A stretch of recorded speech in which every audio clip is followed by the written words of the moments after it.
everyone knows the basic story of Frankenstein. In the book that Mary Shelley wrote, the science fiction classic, there's this doctor named Victor Frankenstein who's interested in reanimating dead tissue, bringing it back to life. And so he does. He successfully stitches some corpse pieces together and electrocutes it and brings it back to life. But the monster that he creates escapes him and develops feelings, and it's intelligent. It learns to speak by observing this family that lives in a like a shack somewhere, and it's very sad and very lonely. And it comes back to Victor Frankenstein to have him create a mate for it, but Victor and the monster, they do not see eye to eye, and they end up chasing each other through the Arctic. The book opens on the Arctic and it ends on the Arctic when they have their final clash together. This is not a faithful adaptation. And I kind of was expecting that it would be, because there's never, I think the Kenneth Branagh film that came out in the 90s that starred Robert De Niro might be the most faithful. And I don't remember that film very well, except to think it wasn't as faithful to the book as I wanted it to be. So I've always thought, and I love the Boris Karloff Frankenstein, don't get me wrong. I've kind of liked all the Frankensteins I've ever seen, even the Hammer Films version. But I always thought there was room for improvement, and that we could still have like the perfect quote-unquote Frankenstein movie. And I just assumed Guillermo del Toro would be a purist and want to strictly adhere to Shelley. And I didn't know that was not his plan at all. After this was over, I watched the making of that Netflix also has available on their platform. And he just flat out says he wasn't interested in doing Shelley by the book. He wanted to capture the spirit of Shelley, but do his own version of it. And I think when I was watching it, since I didn't know that, I was kind of fighting the movie a little whenever it strayed. And by the end, I was like, well, this is Guillermo del Toro's Frankenstein. It's not Mary Shelley's, that's for sure. But we'll have spoilers at the end of this review. We're going to try and keep it spoiler free until we say we're going to do some spoilers.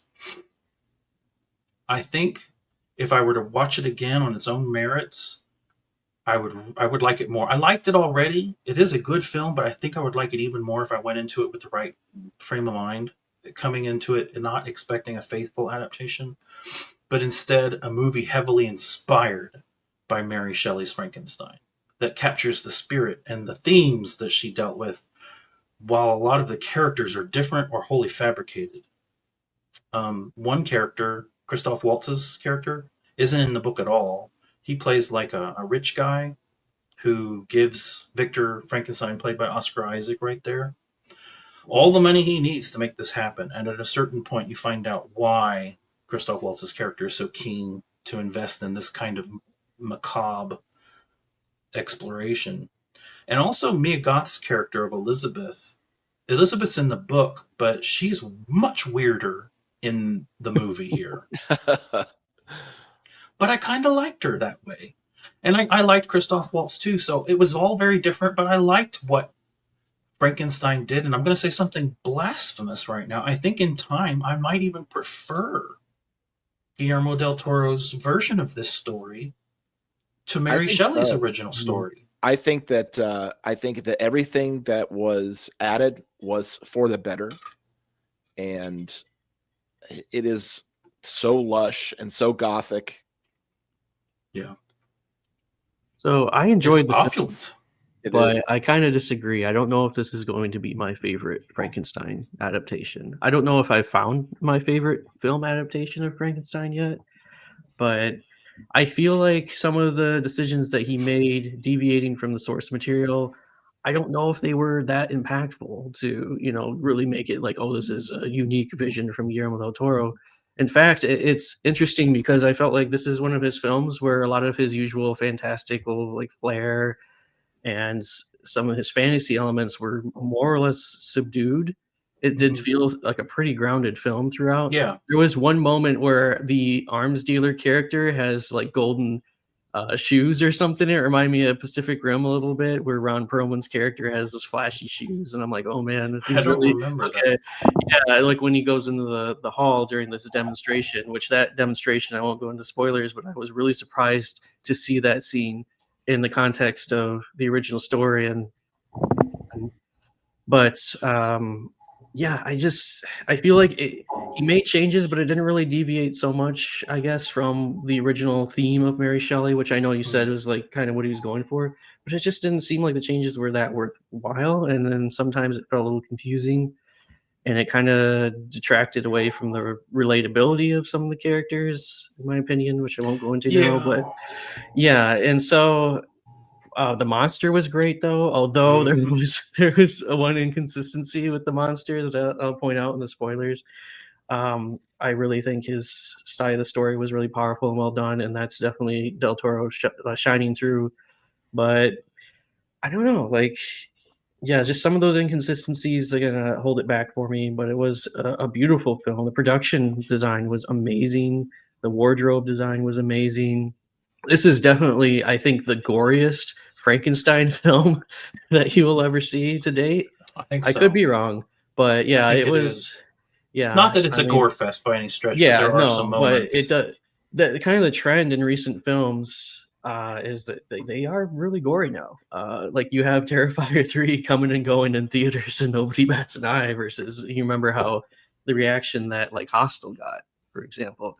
Now it's just kind of standard, and it's kind of interesting to think about that. But Did you see oh that yeah, most of the effects are practical, including the ship? The ship was yeah, actually built. yeah, yeah, and also they shot a lot of the scenes in the Frankenstein family mansion in the mansion from Barry Lyndon, Yeah. and like that setting was really really striking for sure. So One of the most boring movies ever made, but that's another story. so yeah, I liked a lot the guy playing the monster, Jacob Elordi. I've seen his name bandied about on the internet. I don't remember what I've seen of his, if anything, but at first I wasn't sure if he was going to leave much of an impression as the monster because he wasn't flashy. It is not. He's not grandstanding, and he's not putting on a show the way Boris Karloff maybe did. Although I think Boris was appropriate for that version of the film that James Whale did. But I really came to really like Jacob Elordi's performance, and I could see him getting an Oscar nomination for supporting actor maybe for this movie. And I thought Oscar Isaac was really good too, although I don't like his character as much. We're not supposed to like his character as much. And if I had a gripe, if I had maybe, I have two gripes. One is about Oscar Isaac's character, the main character, arguably, Victor Frankenstein. mm, Guillermo makes the first half of the movie, which is about 2.5 hours long, maybe a half hour too long. First half of it is from Victor's perspective, and the last half, roughly, is from the creature's perspective. In the book, the creature does get his part of the story, but it's not half of the story. It's not nearly half. So Guillermo, surprise, surprise, really does give the creature a lot more time, and we relate with him a lot more. yeah, And that part of the movie's great. yeah, Once the creature is born, the movie takes off. But he spends like 45 minutes just with Victor and trying to set up Victor Frankenstein as his own character.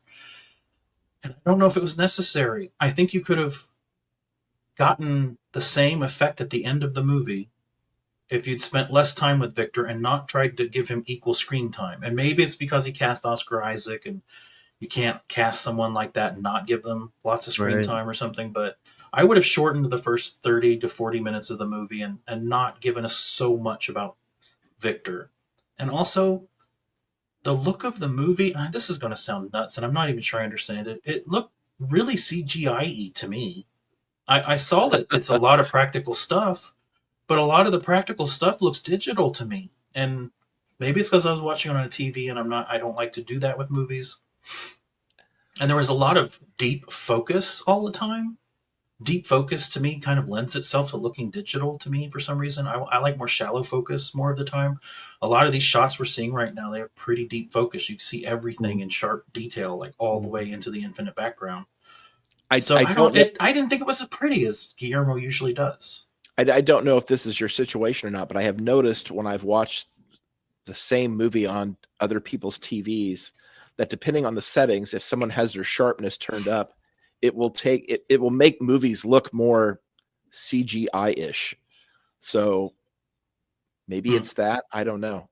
I didn't notice that at all. I thought I had just the opposite reaction. It didn't seem CGI-ish to me at all. I wish it didn't to me. But like I said, I don't. This is one of those movies that's kind of hard to explain because as soon as it was over, I was like, "What did I just see?" I guess I just wasn't prepared for it, and something tells me I'm going to like it more the more I see it. And I So probably will buy this if it. Criterion, please put this out on your label because you've been putting out a lot of Guillermo del Toro stuff. I will definitely buy it because I think I'm going to like this movie more and more every time I see it. So if I could put my finger, I guess, on my biggest gripe, it would be that. So I know Del Toro because I watched. He did an interview with Jimmy Kimmel talking about the film, and he was saying that a big theme is generational trauma, right? So the first act, we see what happens with Victor and his father, and then how he eventually projects that onto the creature he creates. But my problem is that I don't necessarily buy that the character has made that journey and has arrived at that point. Same thing with the love story between him and Elizabeth. I don't buy there just wasn't enough there for me to buy that he was in love with her, they're in love or whatever. Who's in love with Elizabeth? Victor or the Victor, monster? Victor, yeah. And Yeah, then the same well, in the thing, book, that's the love. That's the love relationship is between Victor and Elizabeth in the book, and in this movie, Guillermo right? downplays it by having Elizabeth engaged to Victor's brother, who is Yeah. Yeah, barely in the book at all and has a much bigger part in this movie. right. So I didn't. The love relationship I thought was fine, but Yeah, like those things are like the themes he was going for are fine, but I just didn't really feel like the story developed those ideas enough for me to buy that the characters now feel the way they do at different points in the film. It just kind of happened in some cases. But well, we're getting close to talking about the end of the movie. yeah. Does anybody want to say anything else about Frankenstein before we do the spoiler alert? Nope. All right, well then here it comes.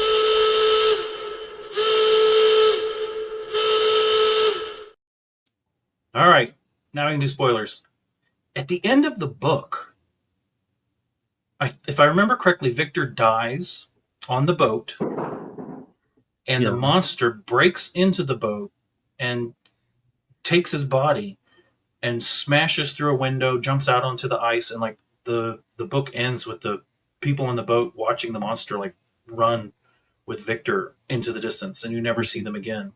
And I think the implication was just that there was no resolution between those two characters. It ends like a horror movie. Yeah. And Guillermo has them reconcile, which is a very surprising way to end this movie. They forgive each other. The monster forgives Victor for treating him like an ass, because my God, Victor's just awful to this poor creature. And Victor tells the creature to not feel too sorry for himself, that despite the fact that he can never die, he needs to stand in the sunlight and find a reason to live. And the last shot of the movie is the creature doing just that, standing in the sunlight and like trying to not give in to doom, but to find a little hope in that light, and that he'll be able to find a reason to live, even though he's alone. There's no one else on earth like him. He's this bastard creation that Victor made, and he wanted Victor to make a spouse for him so he wouldn't be alone, but Victor didn't do it, and then he dies. But I wasn't expecting that at all, and it had me. Like, I had an emotional reaction to the end of this movie Yeah. that really buttoned it up for Yeah, me. absolutely. I mean, it was a powerful moment, but then I have to stop and think like, okay, so the last time they saw each other though, he was he was grievously injuring Victor, that he's dying and he's blowing himself up with dynamite, and it just wasn't, it was a complete whiplash. Like, it feels natural after you watch like the rest of the film, but then when you think chronologically in the story, they were just killing each other, and then all of a sudden they're like, all right, well, I forgive you now that I've killed you, basically. Well, I think you're Maybe supposed to. point, but I don't know. It's I think it's just listening to, because Victor narrates the first half of the story to like the guy that runs the boat, and then the creature comes on the boat halfway through the movie and tells the right. boat Yeah. captain his side of the story. And I think but it's during the whole time that the creature's telling that story that Victor's having this transformation. But I can see where people might not get that because we're not watching Victor during that time. We're listening to the creature tell a story. So it does kind of come out of left field, but boy, it felt right. It felt right, and it was a It did much more feel right. powerful ending. Yeah. The moment was great. I just don't know if the arrival at that moment made sense, but Maybe. I don't know. And that's kind of like I was mentioning with the love story with, or such as it was, between Victor and Elizabeth. That I think they have all of 3 interactions, 2 of which are like they're just kind of passively insulting each other, and then they catch a butterfly, and all of a sudden, I don't know, like she comes to his shop, and they're kind of still in that coy phase of their courtship, but then we're supposed to believe he was just so in love with her that he's just so grievously wounded that she pays more attention to the creature than him, and that he wants to murder it with fire. That's where I'm like, okay, I guess. And the fact that when the creature is born, so to speak, and he embraces it like a child and he's listening to its heartbeat, like that's an amazing moment. Like I believe in the original story, the I guess feud between them, if you want to call it that, is that the moment is born, he's like, oh my god, what have I done? This is this monstrosity. He shuns it. But in this, he starts to take care of it. And I was wondering, I'm like, wow, okay, how do we arrive at, the preludes events, and it just kind of happened. Like you get the impression, okay, it's been maybe a few weeks, maybe a month. He's shaving. The monster has grown some hair. Okay, so some time's passed. But the fact that the monster has only spoken 1 word, combined with the fact that Elizabeth pays more attention, then he's gonna set it on fire. That's horrible. And he does have that moment where he's like, "Oh God, what have I done?" And he tries to go rescue him. But I don't know. I had a hard time buying that because I was like with Victor pretty much up to that point. Afterward, it just got really hard to relate. And of course, like you can relate with the monster, but however, because I love the segment with the old man, the blind old man. That was great. That's like one of my favorite parts of the original story too. And so he has this moment after the wolves kill the old man and he dies. Old man's family returns, right? And they're aggressive, but he rips the guy's jaw. Yeah. I was a family member of the old man who he was very close to, and it's like, Well, the old man's dead at that point, and these people are trying to kill him. So he turn around and rip. I don't know. I guess it was his son. I don't know. Like some member of his family rips his jaw clean off, and he has the power to just literally shove people aside, or if he wanted to, he just had to. They were being hostile. Murder them. Yeah, they weren't innocent, for goodness sake. I mean, but oh man, but it just made it hard for me sometimes to, because I definitely sympathized with the monster more, which I know is kind of the intention, but when he's just brutally murdering people and it's just kind of like forgotten about, like he just leaves the ship at the end. Well, he also has the impulse control of a child, He just murdered members of this crew that have been bonding in this expedition to the North Pole, and there's just like, it's fine now. Like he just, I don't know. It was. Now, I guess I have suspension of disbelief because there were some. Really well, there were some inconsistencies as far as the character motivation and understanding, like why they were doing what they were doing.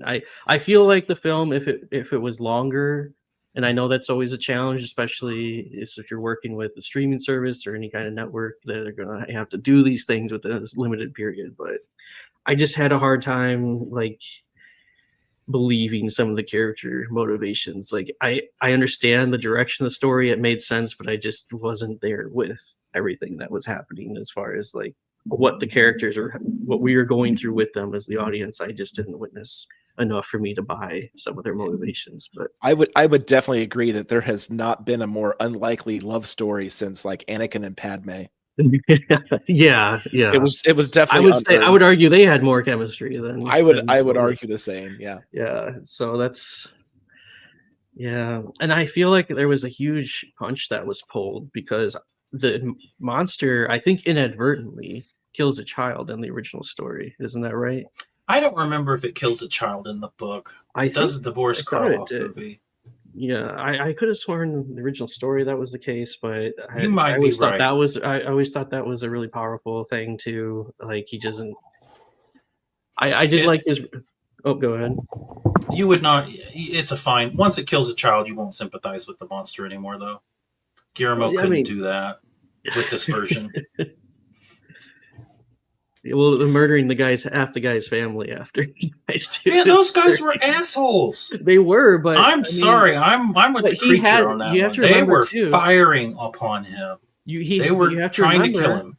You have to remember though that he had that realization about the nature of of life and the predators and prey, that the wolves don't hate Hmm. the sheep and things like that. The guy, he walks in, they see their family member uh brutally like bleeding out because he's ripped apart by wolves, of course, and they see this horrific creature standing in front of them. Well, that's how they're going to react. It's just a natural reaction, I feel And the like. creature's going to rip his jaw off. So, After, I mean, maybe you could say, I'm a monster. This is what I do. This is well, my if we nature. were in the jury for the creature upon this, for his crimes in the scene, it'd be a hung jury because Yeah. I think the creature was justified in his violence, and you clearly do not. Yeah. But I liked this Frankenstein. It's one that I think is going to grow on me over time.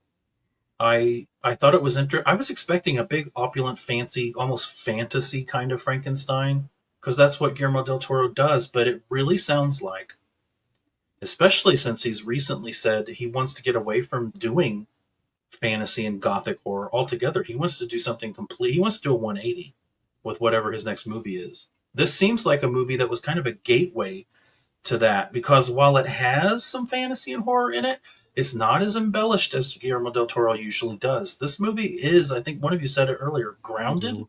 Mhm. more than a lot of his other stuff. He was really determined to work with actors, I think, on this one more than he ever has, maybe. Mhm. It was very character driven, and the visuals were they took more of a back seat to the characters. Oh, So this I this wasn't prepared for that, and so I think I need to see it again to really fully digest it and figure it out. But yeah, the that's fact that I still. want to see it again does mean something. And that's why I was really unbothered by the exploration of Victor's character in the beginning, especially since it was like intercut with other things, and because I know that was a problem for you, but I actually really enjoyed that. I The did early too. stuff. Yeah, I did too. And I like seeing Charles Dance as his dad because Charles yeah. Dance is Mhm. cool. Yeah. Yeah. So I like Let's that it do. gave some insight into his character. That was expounding on why the character feels the way he does, and I really appreciate Mhm. that. But afterward, it's very abbreviated, like very abridged. These interactions with the characters between each other, that you arrive at why they feel the way they do. But Yeah. You hateful biatch.